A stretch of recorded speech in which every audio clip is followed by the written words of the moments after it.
How did Monterey become the sardine capital of the world?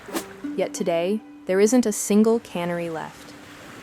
We're at the Monterey Bay Aquarium on the central coast of California, here to explore a critical part of our planet, the ocean and the systems that keep it in balance. But this place holds a deeper story. Right here on Cannery Row, there's a lesson in what happens when those systems are misunderstood. Monterey Bay isn't a random location. Just offshore, a deep submarine canyon and seasonal upwelling bring cold, nutrient-rich water to the surface, fueling plankton, and plankton feeds sardines. The result? Massive sardine schools. With no limits on how much could be caught, the response was to capitalize. Fast. By the 1930s, what had been a quiet stretch of coastline was packed with more than a dozen canneries. Boats worked day and night. By the 1940s, this became the largest sardine fishery in the world, landing over 700,000 tons a year. By the late 1940s, sardine numbers were dropping. By the early 1950s, they were effectively gone. For decades, Cannery Row sat mostly quiet.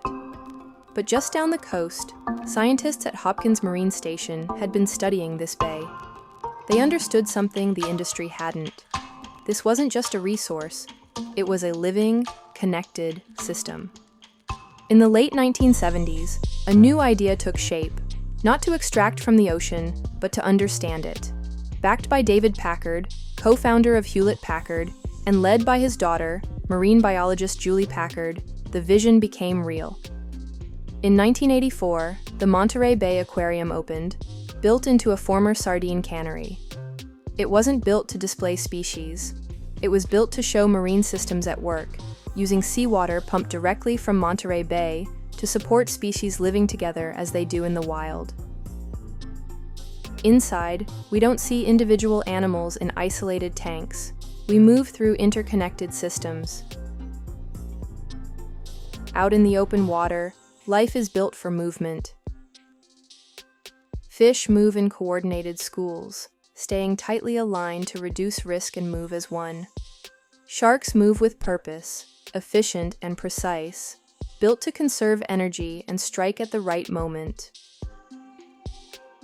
There's nowhere to hide here. Survival depends on speed, awareness, and control. Move closer to the seafloor, and things change. Here, survival isn't about speed, it's about using structure, hiding, anchoring, or adapting to stay alive. Clownfish stay within the reach of sea anemones, protected by a mucus layer that prevents the sting. In return, they help keep the anemone clean and bring it food. Moray eels and wolf eels wait in the rocks, ambush predators, using shelter instead of speed. Rays glide just above the sand, feeding on what's buried below.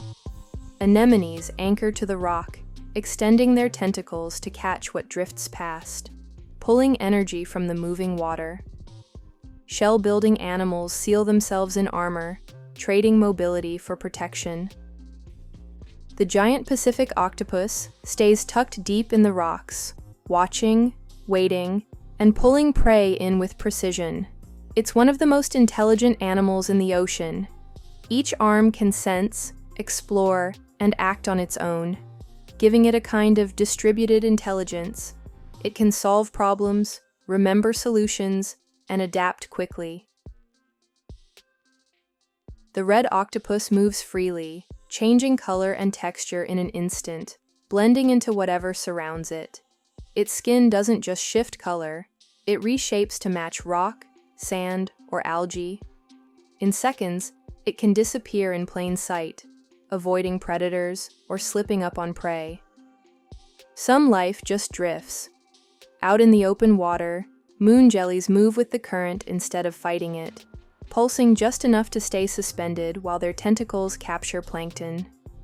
Comb jellies are nearly invisible, transparent bodies that reduce the chance of being seen, while rows of tiny cilia give them control without fighting the current. Sea nettles drift with long tentacles behind them, each lined with thousands of stinging cells that fire on contact. delivering venom instantly. At the surface, the system connects to land. Birds, seals, and turtles move between water and shore, linking two worlds.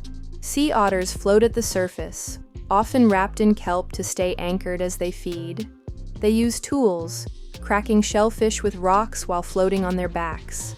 They're highly social, playing, wrestling, and grooming each other at the surface.